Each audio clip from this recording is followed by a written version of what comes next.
Before we start the discussion, I want to, I don't know, not make an announcement, make an appeal to the people who start with a pencil code. It is important for us to get feedback, particularly from people who have not been exposed to the code for a long time, to see whether there are steep steps on your way towards using the code. There will be a slope, and we can't do anything about that, but there shouldn't be steep local gradients on the way there. And but you know who to send emails to, I guess. That's all on the website. Don't hesitate to do that if you come across such a point. If it's just something in the manual where it took you 15 minutes to figure something out that could be easily explained in a different sentence, let us know so we can improve the documentation, and then you'll also enjoy more working with the code.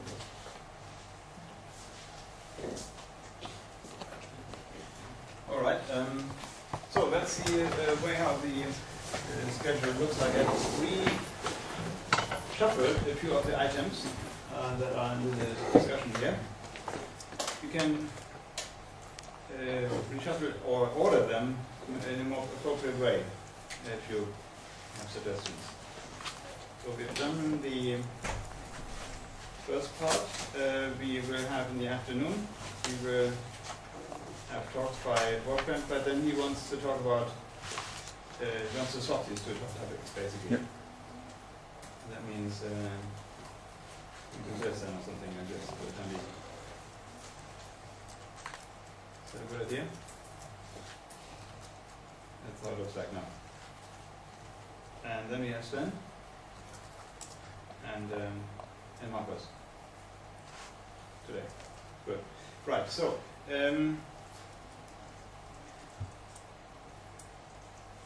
Anders suggested send an email to a few of us about cleaning up some of the IDL files under the pencil code. That's one of the things that we have here under admin. Where is it, by the way? What is it? What's the title? Title? Clear. Where is it? Cleanup. What do you mean? One line. One, two. Cleanup, yes, that one. Right. We also have the situation that, by the way, that was interesting when, so Steve, we have a few people who have started with the pencil code recently, and that includes Steve, and of course Luba is really has started in a relatively sharp way in other people too. Anne, for example, are all recent, more or less recent. Starters with the code, and you, and Natalie. So one of the things that Steve pointed out is that the pencil code is reasonably okay, or good even in terms of its documentation, as you were saying. Especially compared to other idle codes. You open up to use nothing useful like that. So that would almost suggest that everything is done, of course, but that, of course, I didn't want to say. But as far as I know, there's nothing in the documentation about spherical and cylindrical coordinates. As far as I know, it's new. Yes. Yes, circular geometry is and cylindrical geometry is new. It's also not completely tested yet. In fact, we know that in certain cases it produces wrong results, which we don't understand yet. So that is a difficulty. It may have to do with the way how boundary conditions are implemented. But there may be other reasons we simply don't know. But I think we've looked a lot, and of course it looks okay. And you are using the cylindrical version, and you haven't found anything wrong yet, as far as the part is concerned that you are using. So at the moment everything looks fine. The people who will use non-Cartesian geometry include then Boris, you, Luba, and myself, and Glenn. So this is seriously working? Is it seriously working? That's what you say. Cylindrical Which one? geometry. You are using cylindrical geometry. Cylindrical, except that winding, Upwinding. yeah. You're using a band. Actually, that's why Yes. I proposed to add Yes. something on winding stuff in Cartesian coordinates, the technical part. Because actually it's not working. No, it's not working. No. And a connection in cylindrical coordinate is leads to false results. Okay. When the macroscopic front falls large. Right. That sounds interesting, and that would be one possible topic that one could highlight further here. Yes, I think that's a very important one. Because I think a lot of people have a strong macroscopic transport. This outwinding of the density equation? Is it outwinding of the density equation? Yes, of course. Yes. I think the critical point is on density, because there is no diffusivity, and on entropy is not so critical. But on the density equation, that's very critical. What about hyperdiffusion? Does that work on No, spherical grid? no, that's not implemented yet. I mean, So that would be another option, right? all right. Given that we are that far, I mean, it's part of the talk that you're giving, of course. I mean, people may think, why is it not implemented? But it's also not so straightforward to say, of course. Just if you one word maybe to this here. So basically, what it means is, so suppose, for example, you have an operator which is, for example, the gradient of some scalar phi. Then this is written as a dr in terms. Then let me see. D by dr, d by d theta times 1 over r, and d by d phi times 1 over r times sine theta, all of phi. Okay, this phi is another. Let's take the quantity psi there, of course.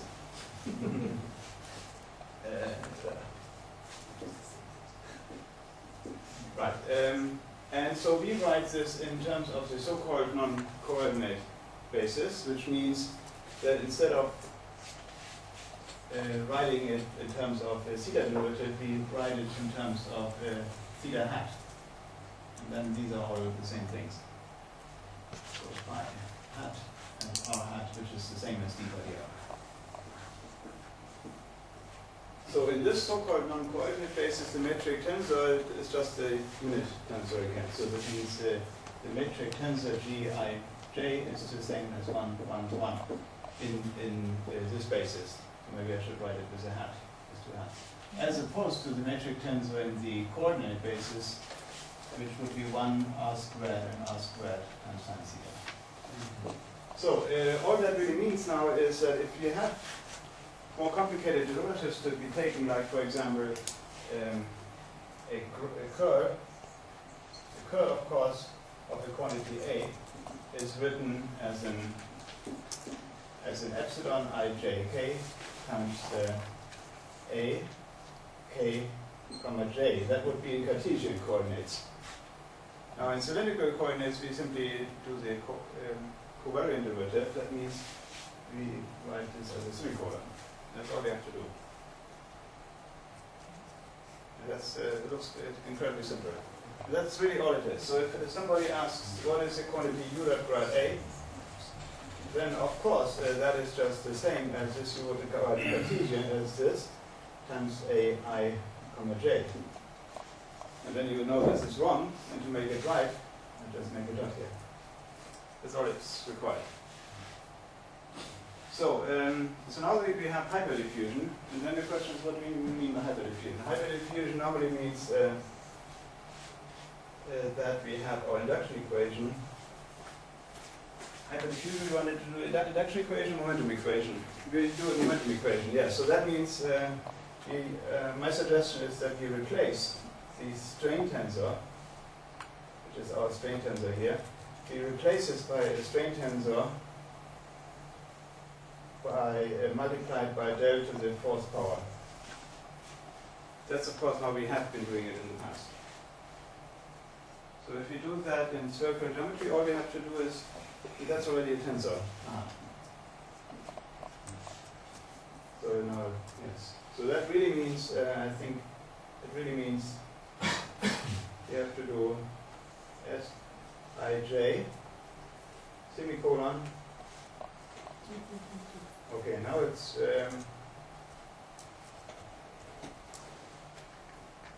KK and LL. That's what it means. And it's a horrible job to work all that out, of course. And by the way, let me remind you, these things don't interchange actually anymore. So for example, even though a I comma j k is the same as a I comma kj, it is not true that a I semicolon j is the same as a I semicolon kj. That's not true anymore. So we have to be really careful, and nobody has done the algebra yet. I mean, it works with Christoffel symbols, of course, the whole thing. All of these. But how many terms do you get? How many will you get? For this? Yeah. I mean, will there be lots of terms, or will there actually be only a few? There will be, I mean, this, of course, will look as follows. It will look, there will be first of all the partial differential, this one. That's the simplest one. The next one is something which of the type KK, and then of course something with a gamma here. Will you know how to do this now? Let me put a mu here, let me think. Let's write a mu here, and then we still have two, right? It will be having two. And then we have another L, of course. I'm not sure what happens to the another index here. Yes, anyway, and then of course there will be corresponding more terms you have to go down in order derivatives. You have to take the derivatives more slowly. Probably so. Yeah. So, I mean, each first derivative will sprout a set of gamma indices. Then the second derivative on that will sprout another set of gamma. Yes. And the derivative of gammas. And so it's a bit of a horrible thing, of course. You really would like to. You have lots of terms. Yes. I mean, we have to do all that if we want physical hyperdiffusion. We cannot listen now yes. I guess we have to do that if we want to use, in big quotation marks, physical hyperdiffusion. That is, if we want that operator to be isotropic. But if we treat hyperdiffusion just as a means of getting rid of small scales, then I would expect that we can just replace the semicolon by a comma and do the straightforward thing. So in other words, what he's saying is yes, we can simplify. First of all, this was already wrong, the additional terms, but now he's saying furthermore, let's just drop them all together. So that's, I mean, we would still do this correctly. So that means we would still use the correct 1 over r terms here.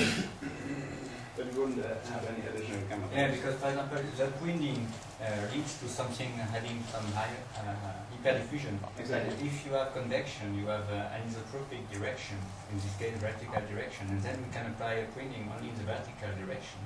And then the upwinding scheme in cylindrical coordinate, for example, can be simplified maybe to something like anisotropic hyperdiffusion in the radial direction, something like that. I would still keep the two separate. I mean, my take on upwinding would be... Maybe you should explain first of all. Wolfgang has identified an interesting way of interpreting upwinding. Because normally one thinks of upwinding as a taking a derivative, which is simply a one-sided derivative, and that's it. And Brockman has a much better way of interpreting this. So let's hear what you're saying. I shouldn't draw on this one, right? This one it is. Unless it's really important.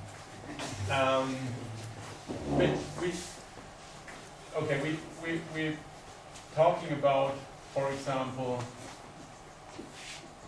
this term here.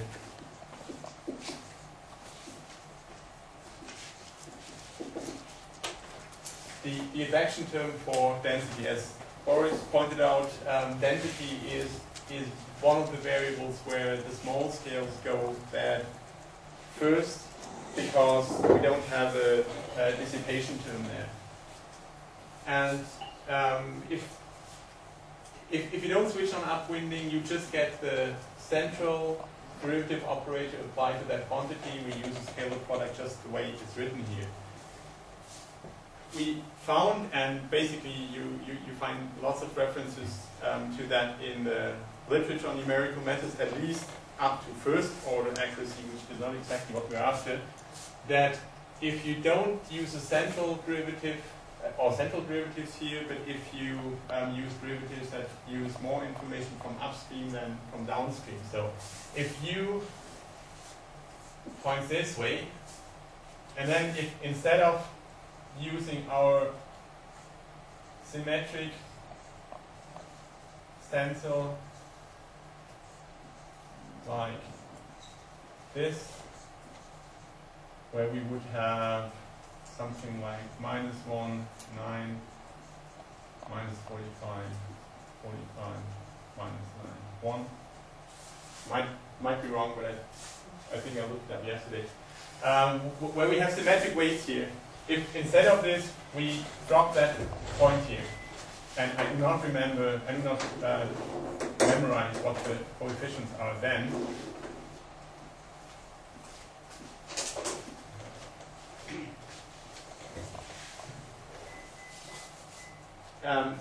Then a lot of problems with the small scales for density, for example, go away.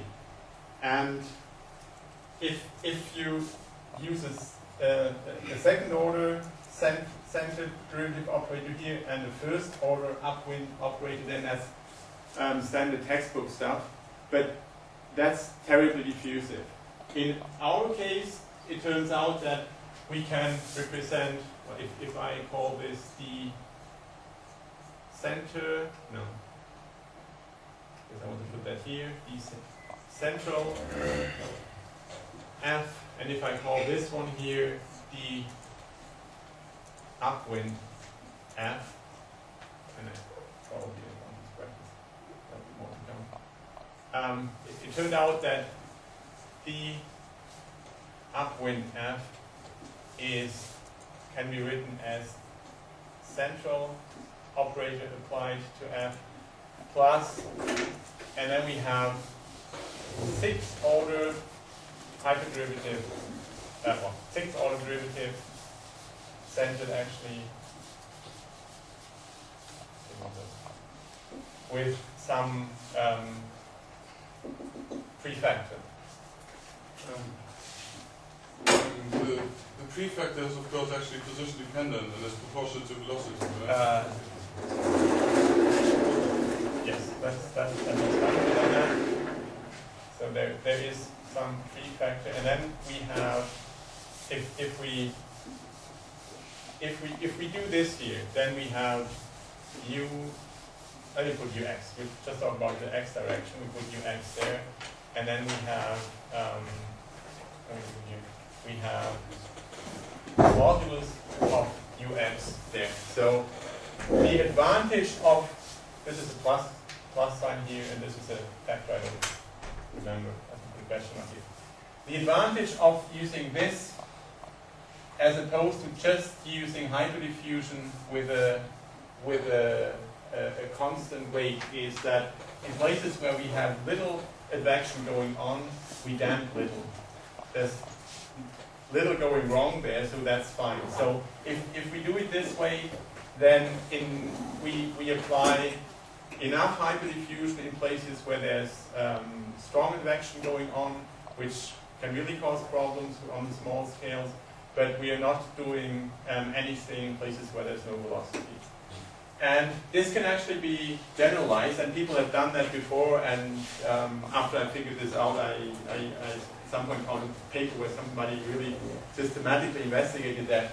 We can put an arbitrary weight there, actually, and then we can play with that weight. We're currently not doing that, but we could do that, and then one can try to figure out what weight makes most sense. And there is a paper where they claim that this variant is actually not exactly optimal, but I think they recommend to use about half the weight here that would make that weight of that 0.0. But we're in the right ballpark there.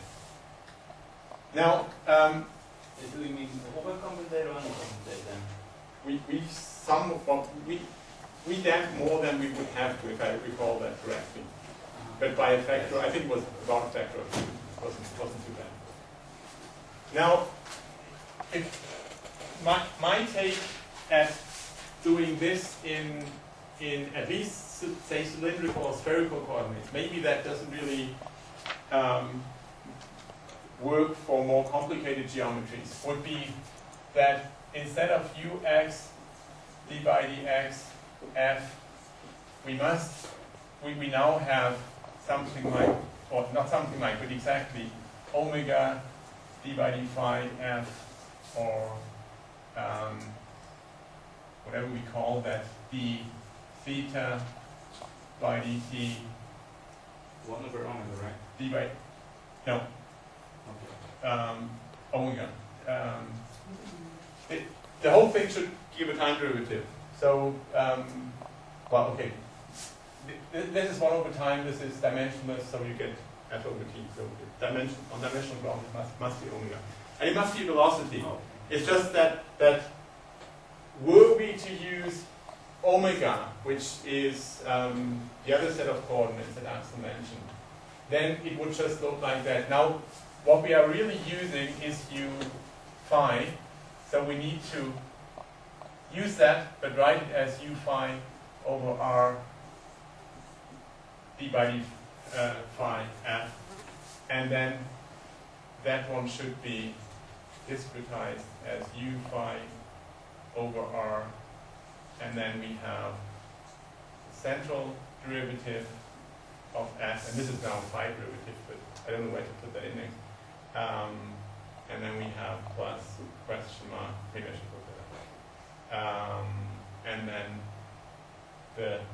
strictly speaking, the sine of omega, because that's what gives the modulus here, times the sixth derivative of f. And the same thing can be applied here. As I said, I'm not sure how that carries on to more general coordinates.